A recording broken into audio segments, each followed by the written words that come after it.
On va passer à un outil peut-être un peu moins connu, Perplexity. Alors, Perplexity.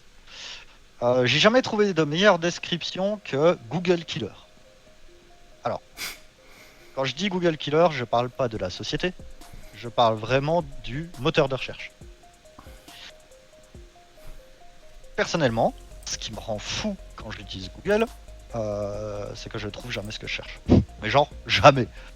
Je dois parcourir 5, 6, 10 pages pour trouver la réponse à une question que j'ai. Et ça me rend très souvent frappadingue. Je sais pas, je vous donne un exemple. Celui qu'on va prendre dans 2 minutes. Vous cherchez en quelle année la Suisse a organisé les Jeux Olympiques. D'accord? Eh ben, vous trouverez une réponse. Google va vous en donner une sur la première page. D'accord? Sur la première proposition. Très souvent, c'est ça. Et en fait, on a organisé les Jeux Olympiques plusieurs fois. Vous devrez fouiller dans les pages pour trouver la deuxième réponse.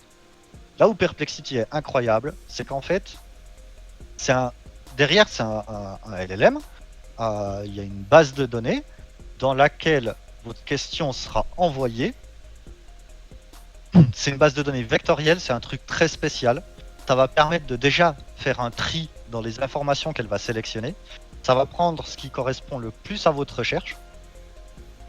Et ça va prendre par exemple les 5 premiers sites internet, les 5 premières pages internet qui correspondent le plus à votre demande. Ça va les envoyer à un LLM et le LLM va faire le tri pour ne vous donner qu'une seule réponse.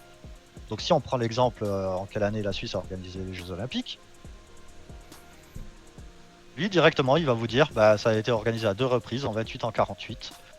Les 2 fois à Saint-Moritz. On est d'ailleurs le seul pays au monde à avoir organisé les JO 2 fois dans la même ville. C'est Perplexity qui me l'a appris aujourd'hui, ça je savais pas. Et en fait, là où c'est impressionnant, où le site est incroyable pour moi, c'est qu'en fait, si vous cliquez sur le petit 1, ça vous montre la source dans laquelle il allait prendre l'information. Donc ça vous montre le site internet dans laquelle il allait prendre l'information. Puis pareil, vous avez toutes les sources qui sont ici en haut, ou dans le texte, ou au mieux si vous cliquez ici.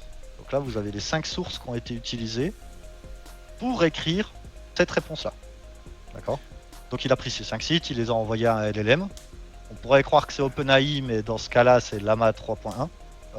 C'est le modèle créé par Meta. Vous pouvez changer le modèle qui est utilisé avec la version Pro. Vous pouvez utiliser OpenAI, etc. etc. Et c'est lui qui va faire le résumé qu'il vous envoie. D'accord? C'est pour ça que pour moi, c'est vraiment un Google Killer. Ça permet, lorsque vous faites une recherche, de n'avoir qu'une seule réponse. Et dans le, je sais pas, 98-99% des cas, c'est la bonne réponse. Pourquoi tu dis Google Killer parce que c'est on peut dire que Perplexity c'est un moteur de recherche amélioré finalement. C'est un moteur de recherche. C'est un moteur de recherche basé sur l'IA. Parce que là, dans ton exemple, il a l'air bien mieux foutu que Google, comme tu le dis. Ah oui, bah, des millions près. Et ce qui est fou, c'est qu'il vous propose derrière des questions supplémentaires. Et si vous cliquez, pareil, il va faire une recherche, puis il va y répondre. Et tout à l'heure, tu disais en tout début de live, tu disais que tu mettais une pièce sur le fait que demain, Google sera leader sur l'intelligence artificielle. Oui. Ben, qu'est-ce qui fait qu'aujourd'hui, ils n'ont pas encore ce genre de moteur de recherche finalement? Pourquoi ils l'ont pas? Ils l'ont maintenant. Ah, ça y est, ils l'ont ajouté. Ça a été intégré il y a un mois, je crois. Mais suivant les questions que vous posez sur google.com, il y a exactement la même chose, mais développé par Google, qu'on soit d'accord. Évidemment. Il y a exactement le même outil qui va vous répondre en vous donnant les sources. Ah, en donnant les sources aussi, ok. La totale, c'est exactement la même chose. Et ils vous disent que l'IA générative est expérimentale, mais c'est la même chose que Perplexity. Ok, donc ils se sont basés, ils sont allés voir la concurrence et ils se sont dit, nous aussi on sait le faire. Comme d'habitude, hein. Tout à fait. Mais voilà, je trouvais que Perplexity, ça valait la peine quand même de vendre le truc, parce que c'est un précurseur, ils ont montré quand même une voie qui est assez incroyable. Et là, je vais vous montrer un truc. Parce que la question que j'ai posée était assez facile. Non, c'est pas celle-là du coup. Tac. Je sais pas si vous vous y connaissez un peu en cyclisme. Mais moi, je vois cette question. Enfin, la plupart des gens voient cette question, ils comprennent pas du tout ce que veut dire la question. D'accord? Si vous demandez ça à Perplexity. Alors, ce qui est bizarre, c'est qu'il vous montre des images de poissons. Mais il va bien vous répondre que le poisson pilote de Jasper Philipsen, c'est Mathieu Van Der Poel. Et ça, je trouve ça assez incroyable quand même, qu'il arrive à retrouver ce genre de truc. Donc il comprend il donne une bonne réponse écrite, mais visuelle, non par contre. Oui, oui.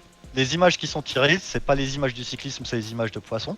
Parce que je pense qu'il considère poisson comme le mot le plus important pour te sortir les images.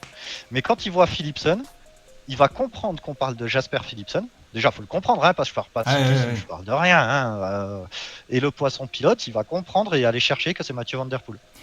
Je trouve juste l'exemple très très drôle. Et si on essaye pour le cas d'exemple de poser la même question à Google, est-ce qu'il va...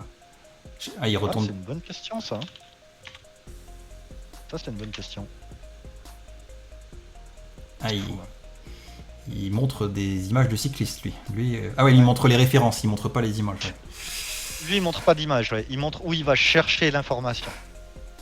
Perplexity va plus loin en fournissant justement des images. Mais il y a quand même les vélos pas de chance parce que les 5 premiers c'est ça, puis après t'as vraiment Jasper avec Mathieu. Ok. Donc ouais, voilà, c'était pour le petit exemple. Non, pas mal. Et question du coup, comme tu le dis, il y a un mois du coup, environ, plus ou moins, Google a intégré cette fonctionnalité dans son moteur de recherche. Du coup, qu'est-ce qu'on peut espérer pour l'avenir de Perplexity si Google est déjà en mesure de faire la même chose que Perplexity?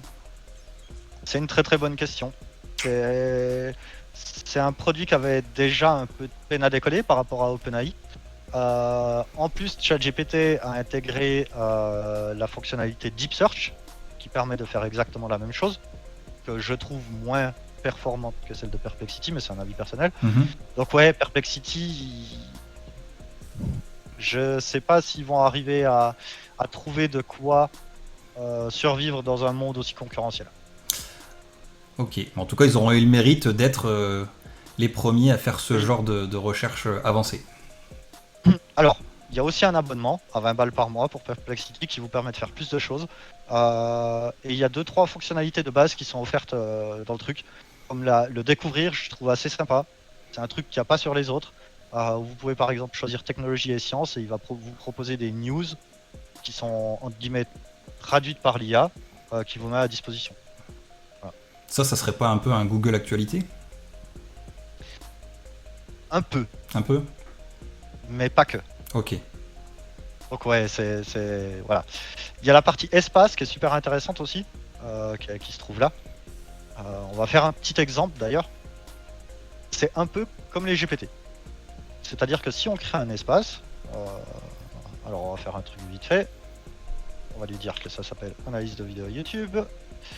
On va dire que ce qu'il doit faire, c'est résumer chaque vidéo qu'on lui fournit et nous donner les principaux points à retenir.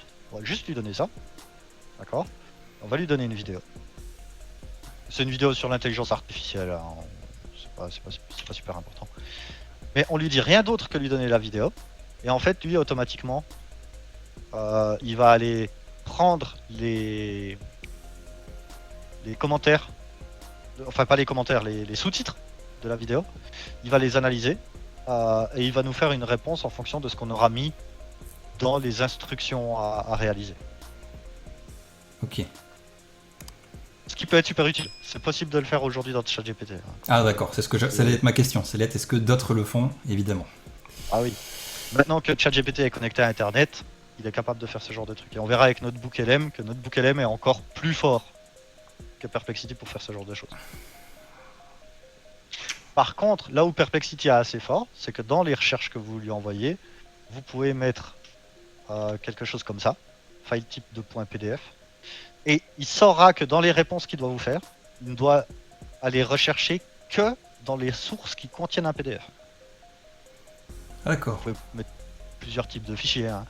Mais ça peut être utile par exemple si vous voulez pas que ça vous retourne des sites internet mais des PDF parce que vous voulez les enregistrer sur votre PC par exemple.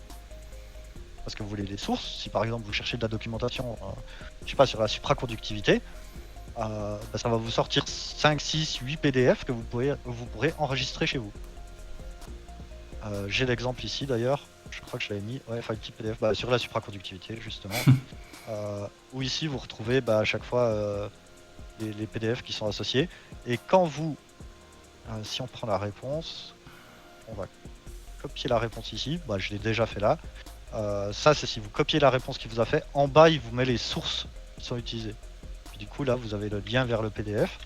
Si vous faites comme ça, bah, le PDF s'ouvre directement sur votre poste, vous pouvez le télécharger, etc., etc. Ah, donc, ah oui, donc je l'ai pas bien compris. C'est pas qu'il va chercher les sources PDF sur l'internet, c'est qu'il va. Si, il va chercher des sources, mais Si. il construit un PDF, c'est ça?